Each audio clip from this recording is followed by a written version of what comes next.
I was just reading the latest issue of Retro Gamer magazine, and they have a big article on this game, Puzznic.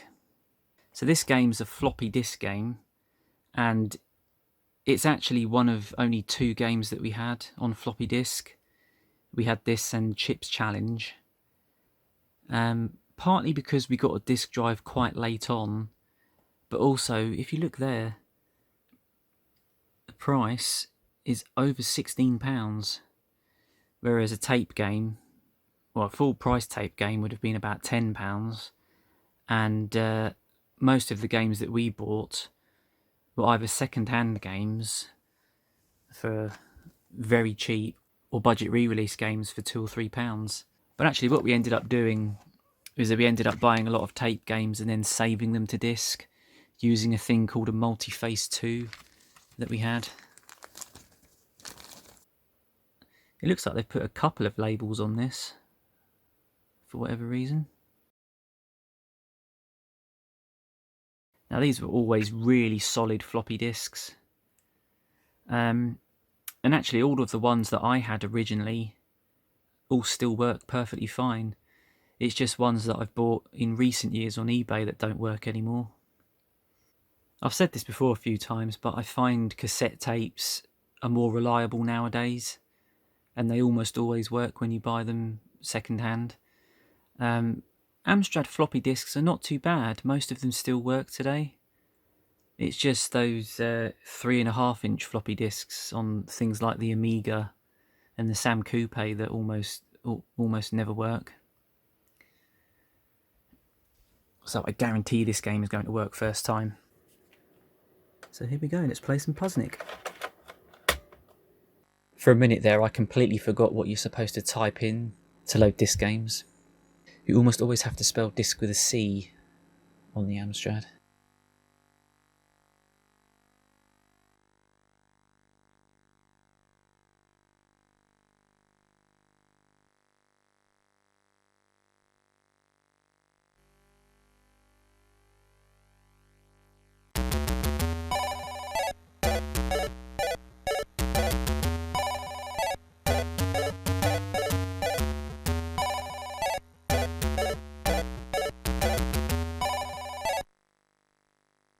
Yeah, the demo mode comes in pretty quickly, which stops the music playing. If you press C to change the controls, then you can listen to the music a bit longer.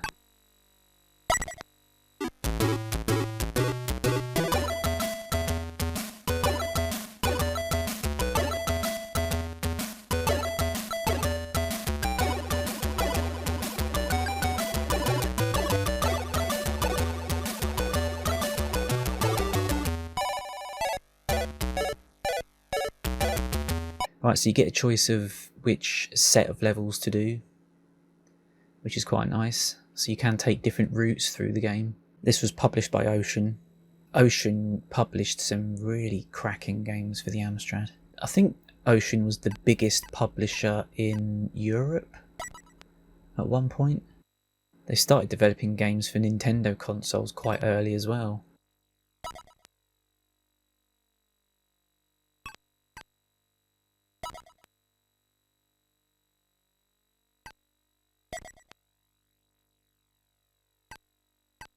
And that's what you've got to do. You've got to drag the tiles over and just match them up with the same picture. And they do have gravity.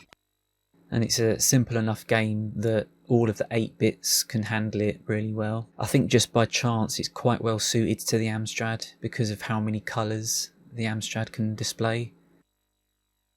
So you get to choose 16 colours, and then any pixel on screen can be one of those 16 colours, which is quite nice.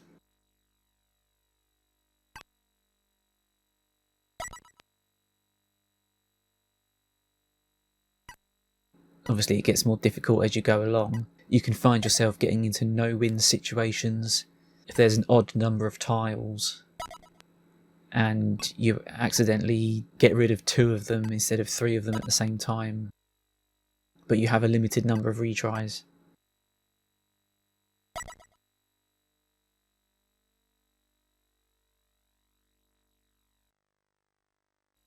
It's not really the sort of game that I'd go for if I was choosing a game to play. But I think this is really good.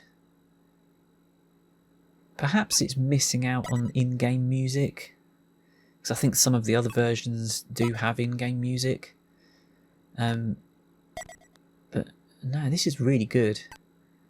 I'm sure this must have got really high scores in all of the magazines of the day.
I've got to be careful that I don't block in that red one. There we go.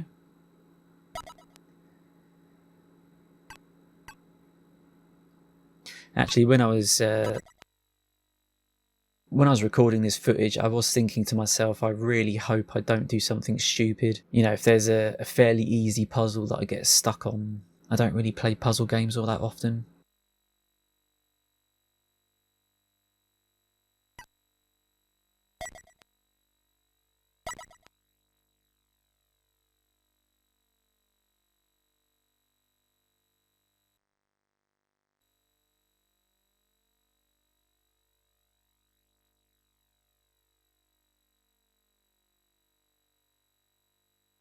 Oh yes, I've got to be careful here. If I move that red tile on the left, then those two yellow ones will make each other disappear.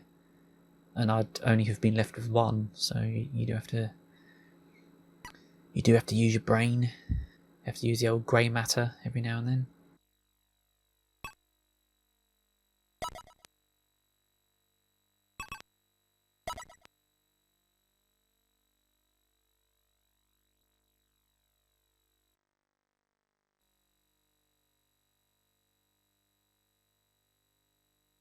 Oh, I'm not sure about this one. Am I supposed to build it up so I can get that red one across to the lower down red one?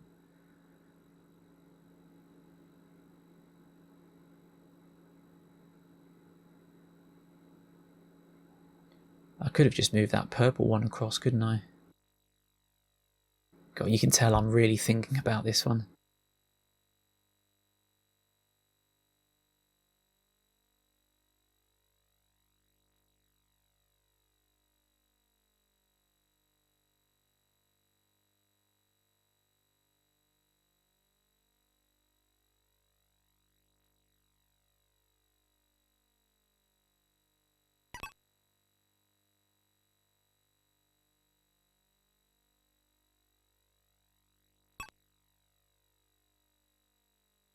There is a bit of a problem. That cursor does take a little bit of time to move sometimes when you're pressing the keys, and you can press it just a little bit too long and move just a little bit too far.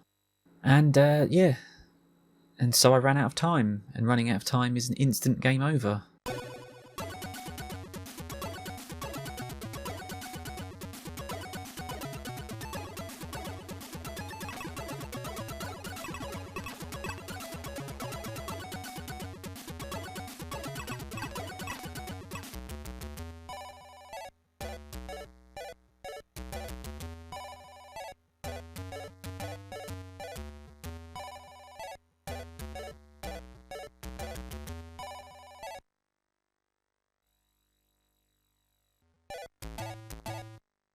Alright, let's try that again. I can go to any one of these blue tiles, which are all sets of levels.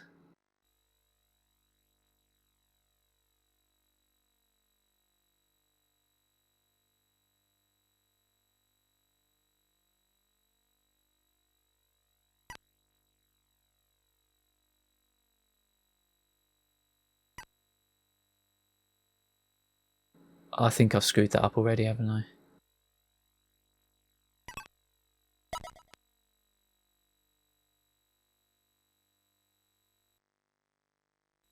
I had to use a retry there.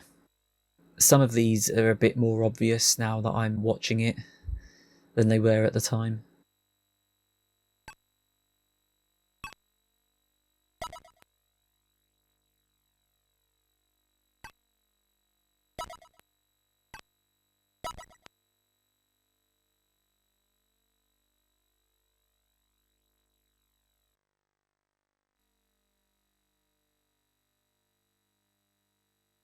Oh wow, look at this one. This one turned out to be a lot easier than it looked at first.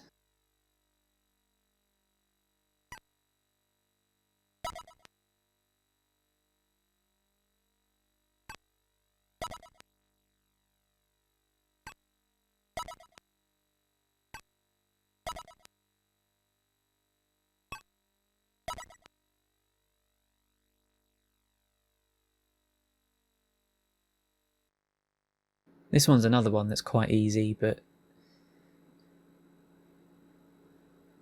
I was just being very careful not to make a false move somewhere. Do something silly.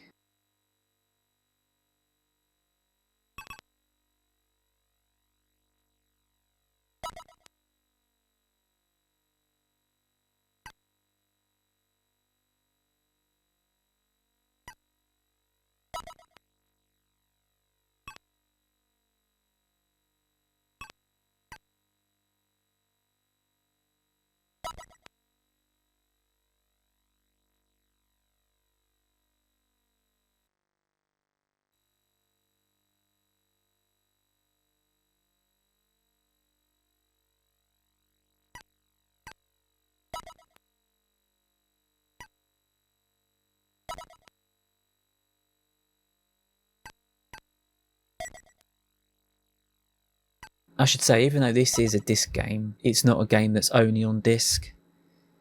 There's quite a lot of Amstrad games that were just released on tape and disc, and mainly that's because they would make a disc version of a game for the models of Amstrad that have disc drives built into them. When I say Amstrad, I mean Amstrad CPC. But every model of Amstrad CPC either had a tape player or a disc drive built into the actual machine. I suppose the only exception to that would be the GX4000 console, which has only got a cartridge port.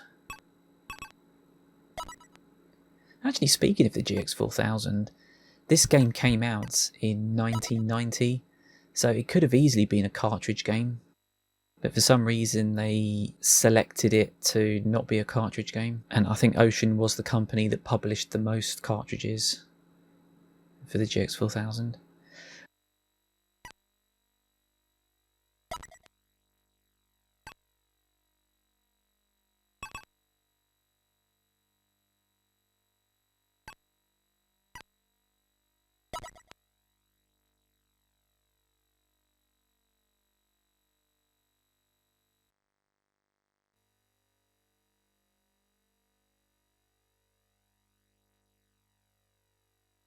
Alright, so this one takes a little bit of thinking. So it is fairly easy to time it, so they land on that moving block.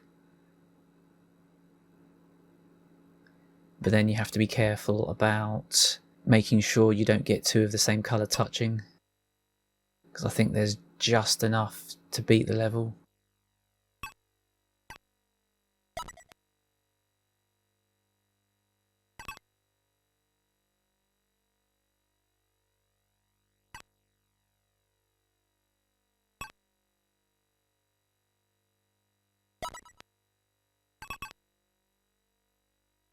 Oh, there you go. Yeah, so two reds touched each other.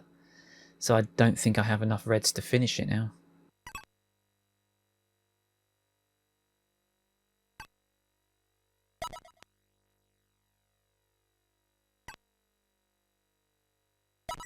Right, definitely got to retry this one.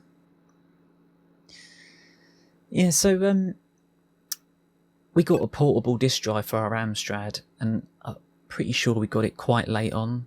So it might have been a sale in a magazine or something. where we got it cheap, and we ended up only getting this game and Chip's Challenge on floppy disk. But both of those games were actually available on tape as well. But what we ended up doing, we had a lot of Amstrad Action magazine cover tapes, and all of the cover tapes had an option on it to transfer all of the games on the cover tape to a floppy disk automatically. I think the games on the cover tape are all cracked by the people responsible for the magazine, and so they could all just be saved to disk, and there's just a little program that saved it all to disk. So most of the stuff we had on floppy disk was just cover tape things, and we only had 2 legitimate games. And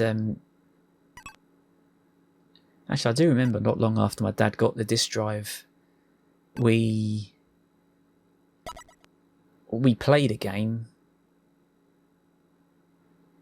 and then my dad was a little bit confused about what you're supposed to do once you've played the game.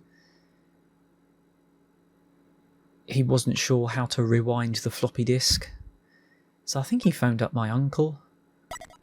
He phoned up one of my uncles to ask him how you rewind floppy disks, which does actually seem it seems really silly when you think about it, but at the time floppy disks were new to us. I mean, I was really young at the time, so you know. That's a look at Puzznic, and I hope I'm pronouncing that right. I've always just called it Puzznic, a Japanese arcade game, so call it what you will. And that's the end of the video. Goodbye.